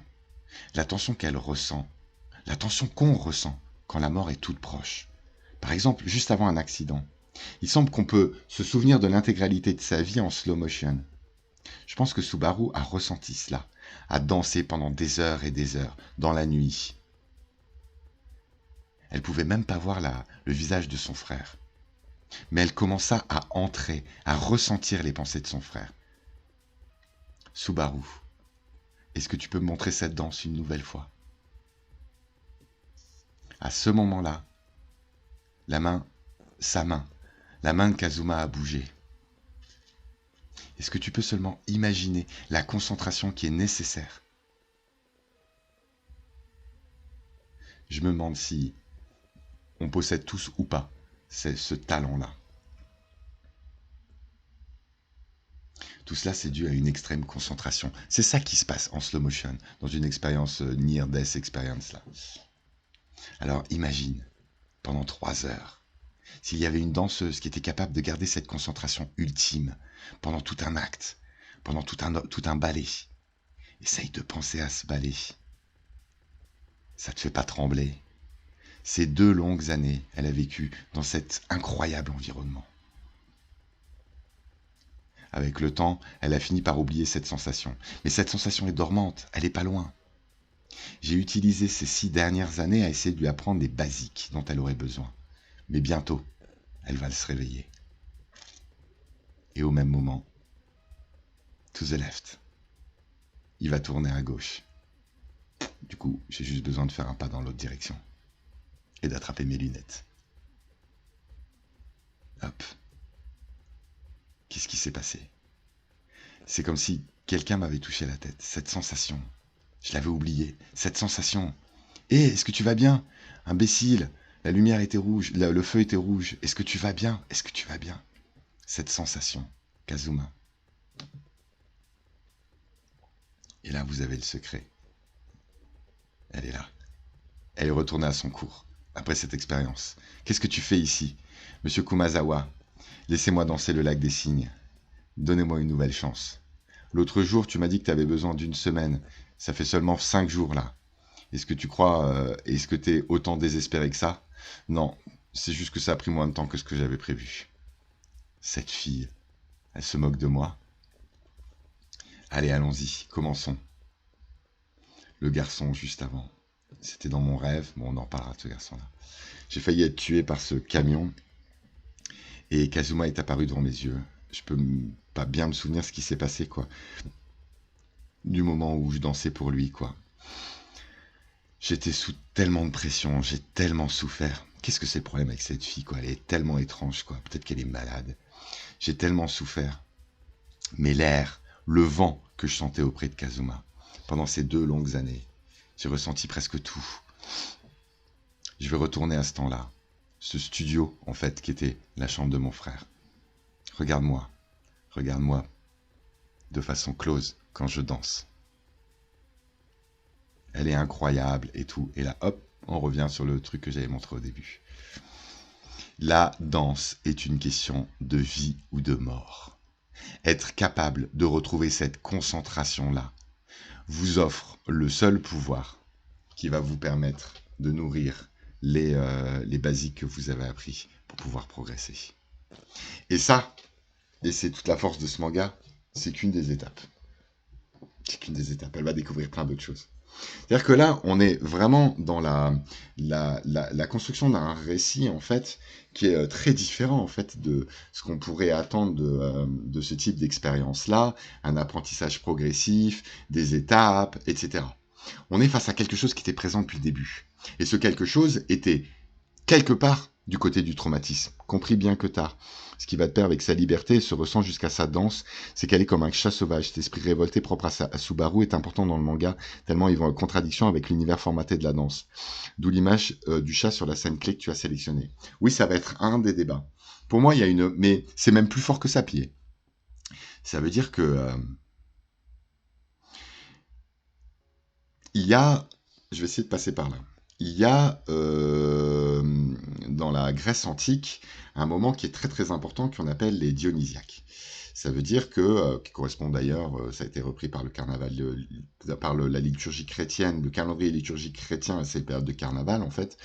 Les fêtes à Dionysos, c'est des fêtes qui avaient lieu à Délos notamment, et qui marquaient le passage de l'Orient à l'Occident, le passage de Dionysos, dieu du désordre, à Apollon, dieu de l'ordre, et il y avait un certain nombre de fêtes pour marquer ce passage-là. La mise en ordonnance du monde.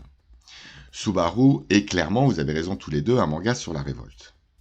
Mais Subaru est un manga qui est construit sur un élément contradictoire dingue. C'est-à-dire que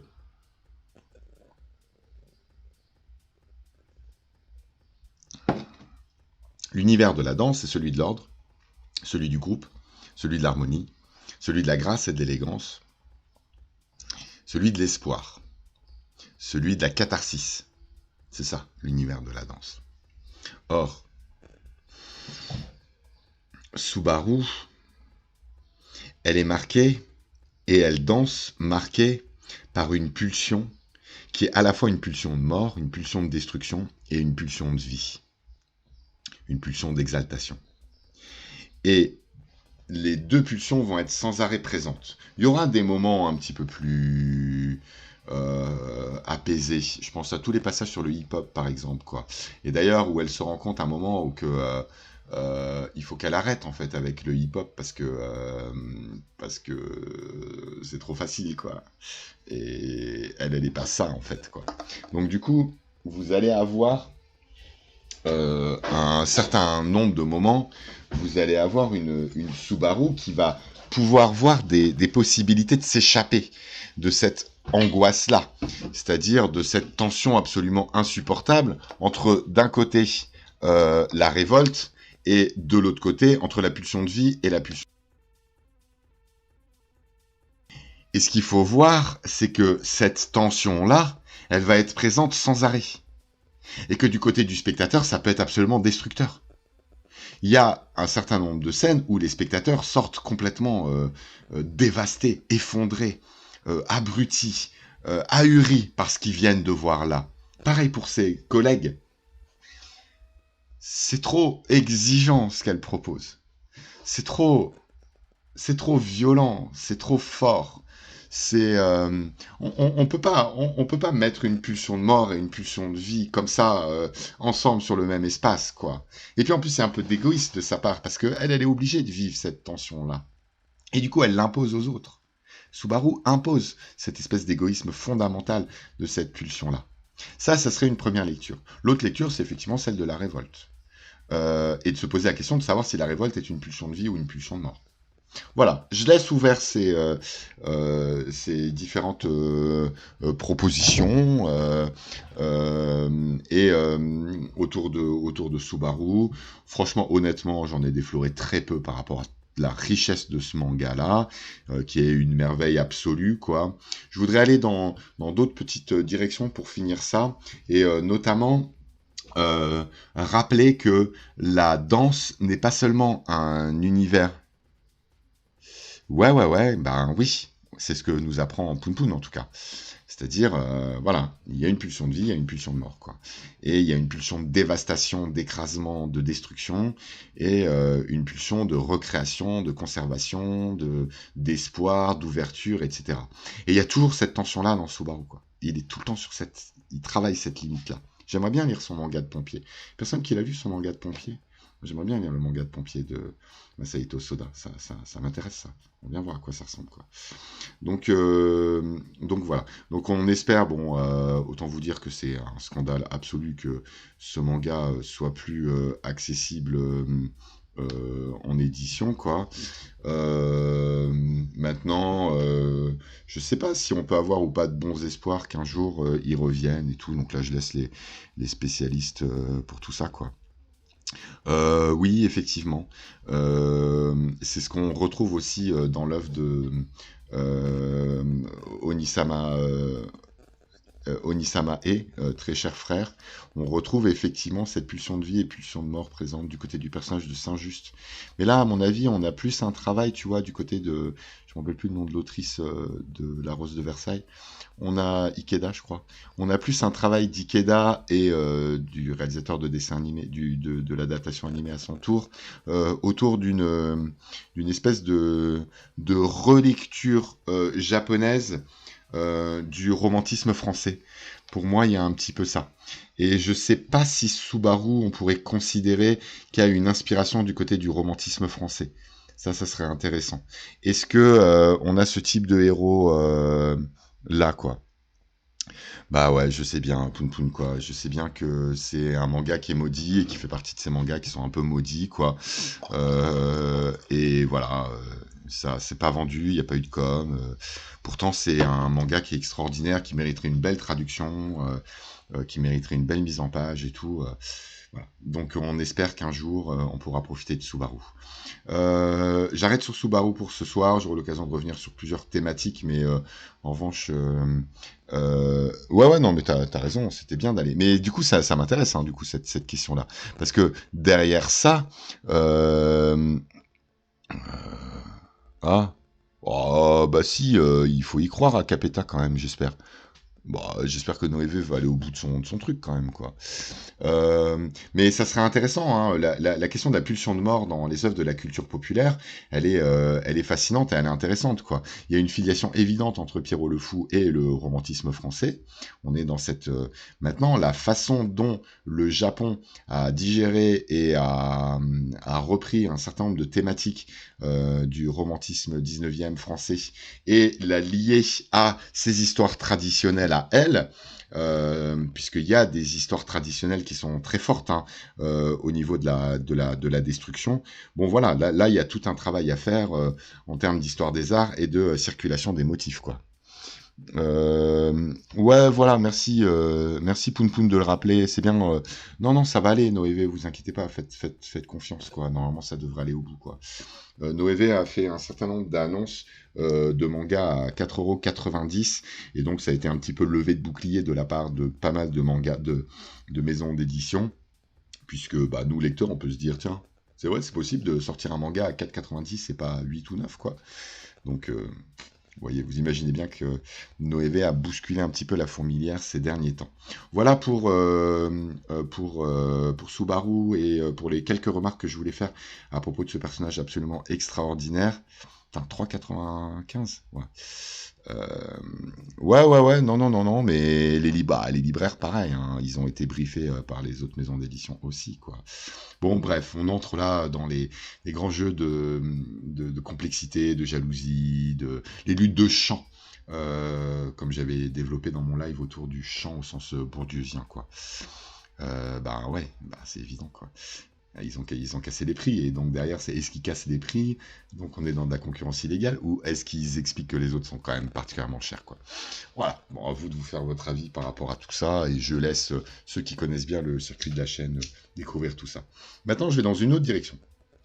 Là, on est sur le cas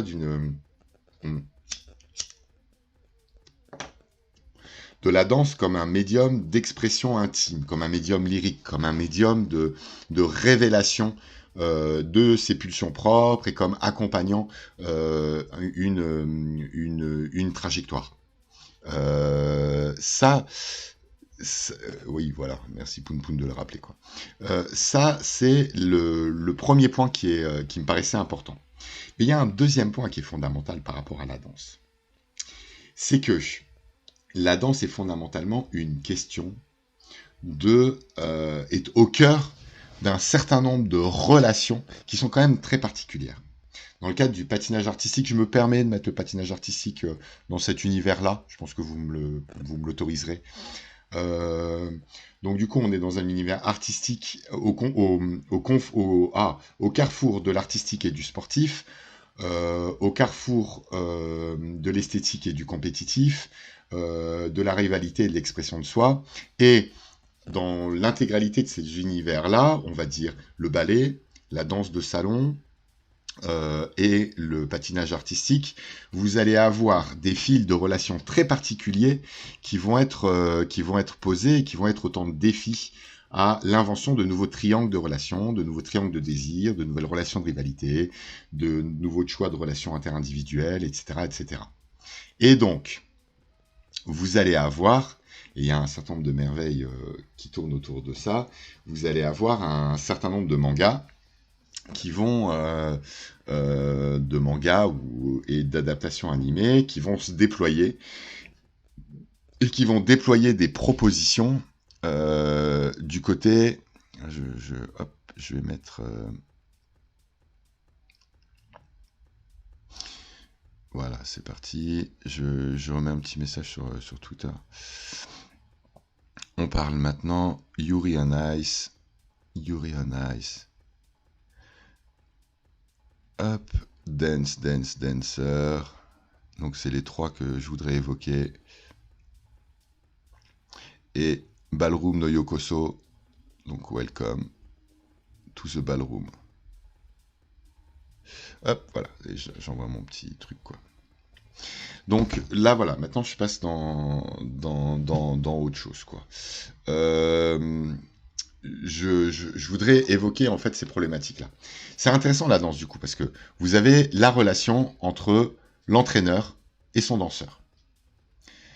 Ce type de relation est très particulier, puisque,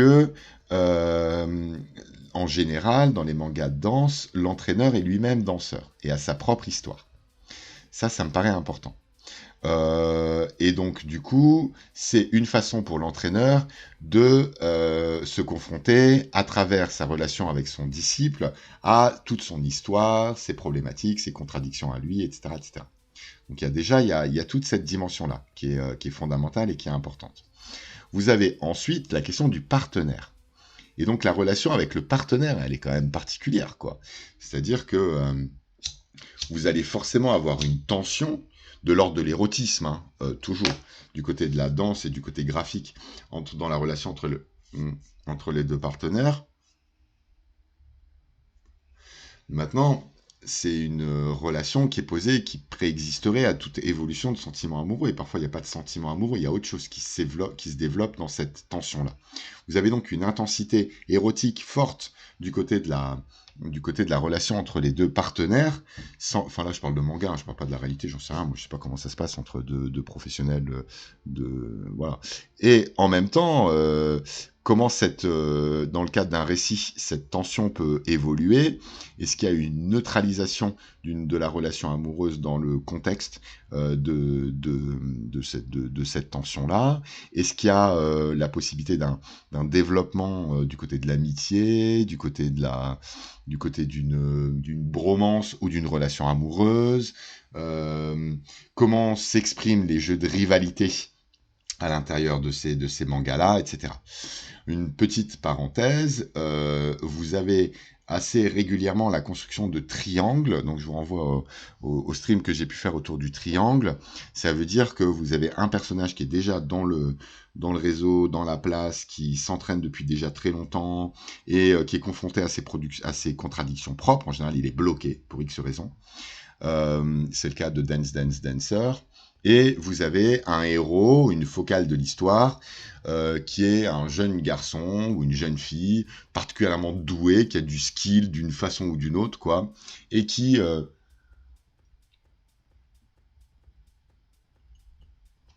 par sa folie, son abnégation, sa grâce et sa volonté de tracer une oblique et de se rapprocher du personnage féminin, souvent qui est présent, ou du personnage masculin, comme dans Yuri on Ice, va piéger le personnage initial dans ses contradictions, et va entraîner un schéma de relation d'une grande intensité et d'une grande puissance. Ça, c'est vraiment la particularité des mangas de danse. Et c'est assez peu présent ailleurs, ce schéma-là. Est-ce que c'est le rapport entre Rukawa et Hanamichi Sakuragi dans Slam Dunk? Non, par exemple. Je pense qu'il y a vraiment quelque chose qui est particulier au manga de danse et qui est lié à la question de ce qu'est un partenaire dans la danse ou dans le patinage. Je pense que ça, c'est important. Alors, on va se faire un petit plaisir. Alors, du coup, j'hésite à le faire, le petit plaisir, quoi. Est-ce que je le fais ou pas, quoi? Alors, je voudrais juste vous montrer. Vous savez quoi? On va pas forcément faire de l'analyse pour ce soir. On en a fait pas mal là du côté etc. Je voudrais juste expliciter ce que j'ai pu dire là à travers la présentation de plusieurs petites scènes. Je vais vous montrer un extrait d'un animé qui m'a beaucoup plu. Je vous avoue que j'ai pas lu le manga. Il faudrait que Poun me dise si le manga il est chouette ou pas. C'est un animé qui est sorti il y a 3 ou 4 ans, qui s'appelle Yuri on Ice et qui est l'adaptation d'un animé. Et qui a été assez intéressant d'ailleurs dans le champ, c'est que comme assez régulièrement du côté du manga, quoi, il y a un refus par pure homophobie de penser certaines relations amoureuses ou de penser la tension amoureuse qu'il peut y avoir dans certaines relations notamment masculine, quoi, sous ces traits-là. Ah d'accord, ok, c'est un animé original. Sous ces traits-là, et donc cette homophobie que vous pouvez très bien imaginer, et notamment, et qui est quand même quelque chose d'assez viscéral, j'ai l'impression, chez certains, quoi. Euh, la, la mauvaise foi qui a été déployée dans les lectures proposées de Yuri on Ice, et Poun Poun s'en souvient bien, je sais pas si Pied il était là, il y a 3 ou 4 ans, Louis t'étais peut-être pas là, c'était quand même assez spectaculaire, et il y aurait toute une étude à faire en fait. Donc je vais vous... Allez, euh, je vais vous montrer un petit morceau de Yuri on Ice. Euh, et je le reprends. Yuri épisode 7. Et je vais vous montrer Yuri, notamment dans son parking. Et là, mon épisode 7. Il ouvre mon parking. Voilà. Donc on est sur une compétition de patinage artistique, et vous avez un personnage qui s'appelle Yuri, et qui était un champion japonais, mais qui avait pu décevoir un certain nombre de fois au cours des précédentes compétitions. Ce jeune patineur japonais, mais en même temps, la jeunesse, il sait aussi qu'il n'est pas si loin que ça de la fin. Ce jeune patineur japonais est fan d'un patineur russe qui s'appelle Victor. Euh, et euh,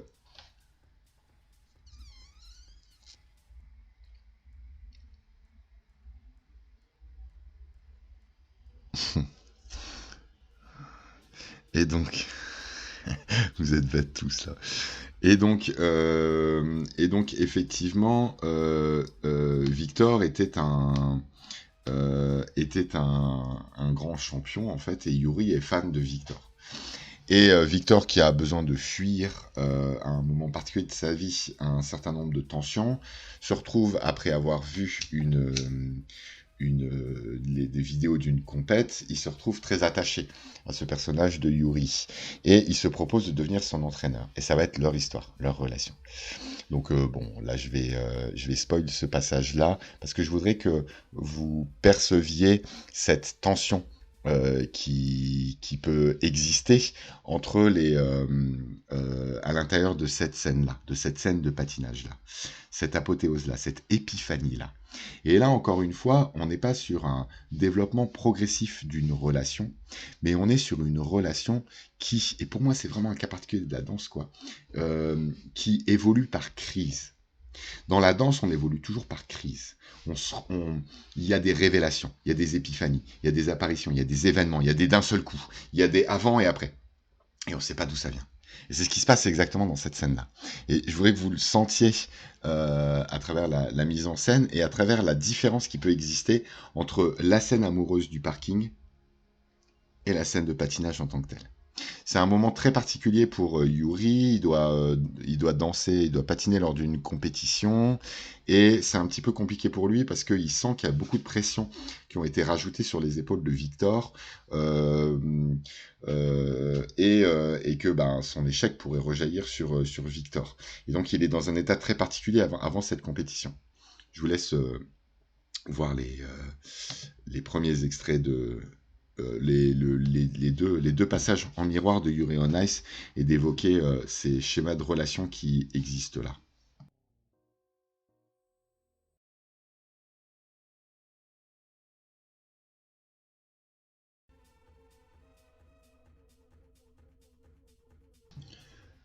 C'est beau, hein. C'est grand. Alors, ouais, voilà,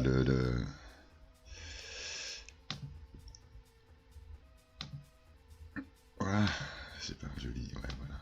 Yes. Euh, pour quelle raison est-ce que je voulais revenir un petit peu sur ces exemples-là? euh, d'abord parce que ça fait du bien de revoir ça, quoi. Et parce que comme disait Scratch, c'était un moment un petit peu béni. Moi, je suis un grand fan d'Ibiki Euphonium. Et d'ailleurs, sur la musique, on n'a même pas cité Ibiki Euphonium, quoi, Poun Poun, là, tout à l'heure.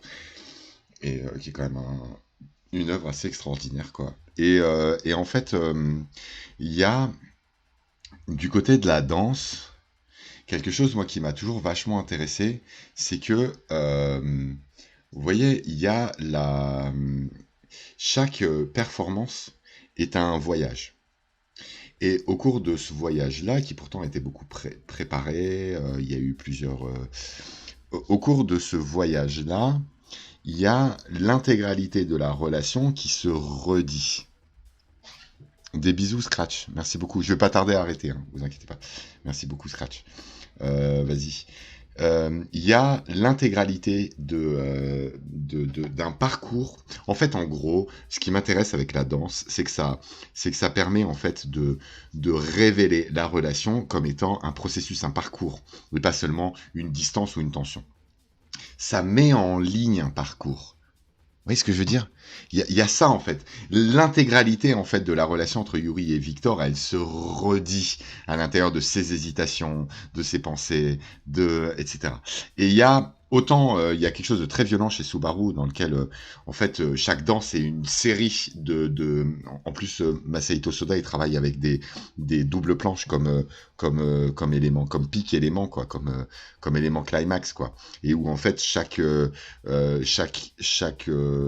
morceau de la danse concourt à créer les conditions nécessaires à l'émergence de l'événement, de l'épiphanie qui va être la double planche. Là, c'est vachement différent, en fait. C'est-à-dire que là, on est dans le cadre de manga ou d'anime, en fait, qui, assez profondément, en fait, travaille la relation, quoi. Travaille la relation et travaille la relation comme des processus, comme des chemins, comme des périples, comme des labyrinthes. Délabyrinthez vos sentiments, disait la Roxane d'Edmond Rostand. C'est exactement ce qu'il y a ici. Ça délabyrinthe des sentiments, une scène de danse, toujours.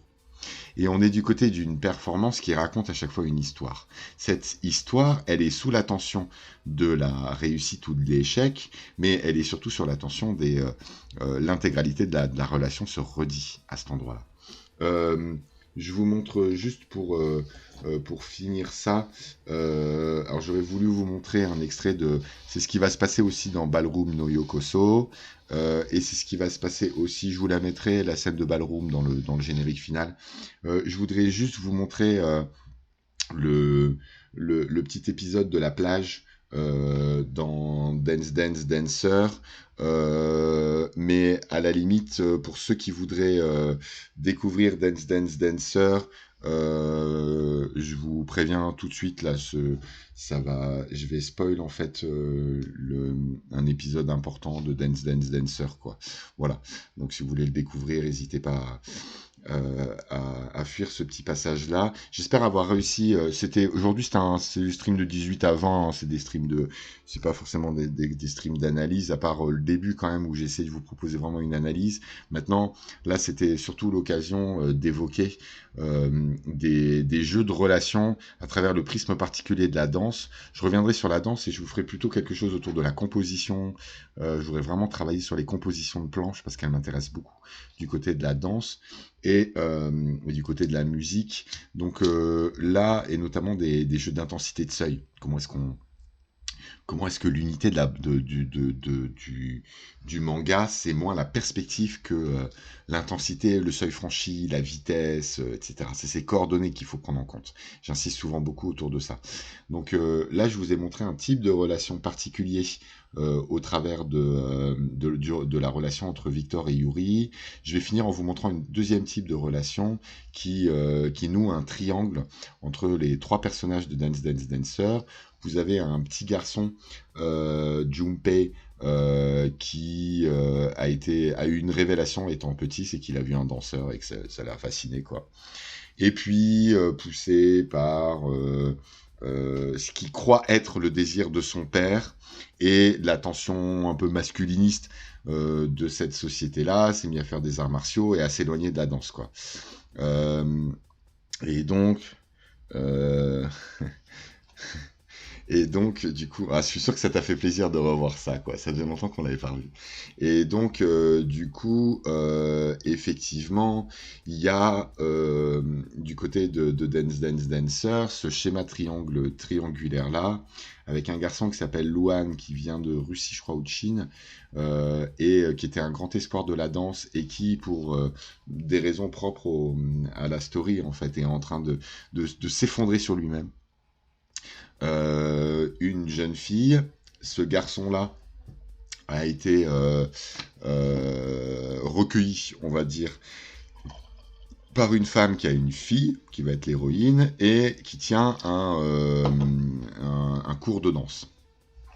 Junpei va tomber plus ou moins amoureux de la jeune fille dès le premier épisode, va vouloir se rapprocher d'elle, et va être titillé par ce cours de danse qui est proposé, va commencer à y aller progressivement, et va retrouver cette passion qu'il avait découvert une fois qu'il était petit, quoi.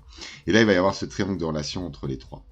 Et alors, ce qui est intéressant, c'est que c'est un triangle qui est non destructeur, puisque chacun a un passage de la puissance à l'acte à prouver et à montrer. Et je voudrais vous montrer juste pour finir la scène de la scène de la plage qui est assez extraordinaire, où vous avez donc c'est un peu plus loin.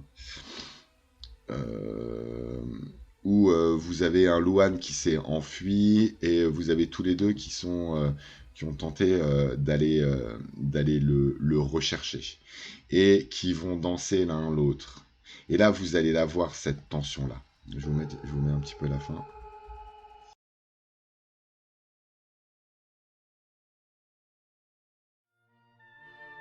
またこの前みたいに僕を邪魔するのか。邪魔よ。踊らないならどいてちょうだい。マズルはもっとクチョールテンクチョールテンクチョールテン。 Je galère un peu techniquement là. Je vais pas aller plus loin. Je retravaillerai chacune de ces relations. Là, ça fait plus de 2 heures qu'on stream et tout, etc. En gros, globalement, ce que je veux que vous reteniez, ouais, la barbe elle est partie, quoi. Ce que je veux que vous reteniez, c'est, enfin, de mes propositions là, c'est d'un côté le fait que à travers le dialogue entre le manga et la danse, vous avez la possibilité d'exprimer des parcours, des trajectoires individuelles. Ça me paraît vraiment fondamental. C'est-à-dire, en gros, et notamment, en fait, quelque chose dont on n'était pas forcément sûr, c'est qu'on n'est pas dans l'apprentissage, mais on est dans l'éveil. On est dans une expression qui lie de la pulsion de destruction avec de la pulsion de vie. Il y a ça du côté de la danse et du côté de l'expression individuelle. Ça, c'est tout un premier pan des mangas de danse. Et le deuxième pan des mangas de danse, c'est que la danse implique des relations entre les personnages qui sont très particulières. Le prof, l'élève, le partenaire, le rival, etc. Et ces ensembles de places qui sont prédonnés par la danse créent et lancent un certain nombre de processus de relations qui peuvent être tragiques, qui peuvent être dramatiques en fait, qui soit va permettre à chacun dans ces cadres-là de se trouver eux-mêmes et de trouver leur place dans ces ensembles-là, soit à l'inverse, on va avoir des itinéraires d'effondrement successifs, quoi. C'est ça qui me paraît important du côté de la danse. Mais c'est ça que vous avez ici. D'un côté, des trajectoires individuelles, des parcours, des processus. Le passage de la puissance à l'acte et mêlant pulsion de destruction et pulsion de vie. Et de l'autre côté, des triangles de relations particuliers qui sont mêlés comme ils sont mêlés nulle part ailleurs dans d'autres mangas. Là, vous avez vraiment la particularité du manga de danse, quoi. Et ça s'explique aussi parce que stylistiquement, qu'est-ce que c'est qu'une danse, quoi? Qu'est-ce que c'est que ce récit très particulier qui est un morceau de danse et qu'est-ce qui se dit à l'intérieur de ce qui est en fait un parcours Voilà. Je vous remercie beaucoup je remercie beaucoup ceux qui ont pu rester jusque là. Merci d'avoir suivi ce petit stream, quoi. Je recommence demain et cette fois-ci je vais faire un stream à 21h sur un sujet, je sais pas encore lequel. Mais là, à l'occasion de la fête de la musique, je trouvais ça cool en fait de revenir et d'aller dans cette direction-là, quoi. Je vous fais des bisous à tous. Merci beaucoup pour avoir suivi tout ça. C'était pas trop un stream d'analyse, un petit peu quand même, quoi, mais j'espère que ça vous a permis de découvrir des œuvres qui sont chouettes, quoi.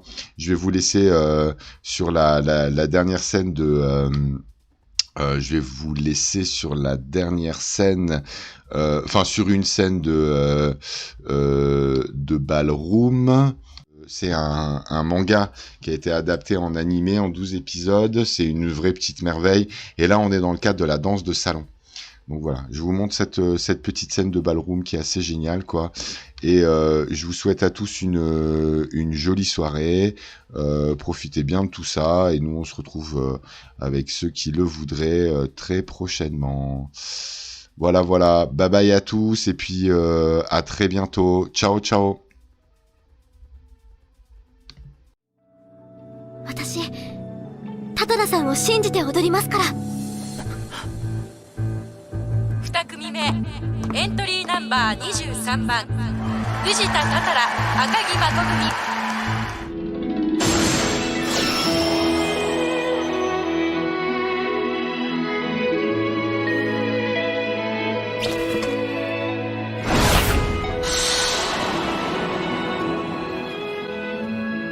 ナチュラルターンからスピンターン、準決勝でも見せた堅実なベーシックだ。なんだこの違和感。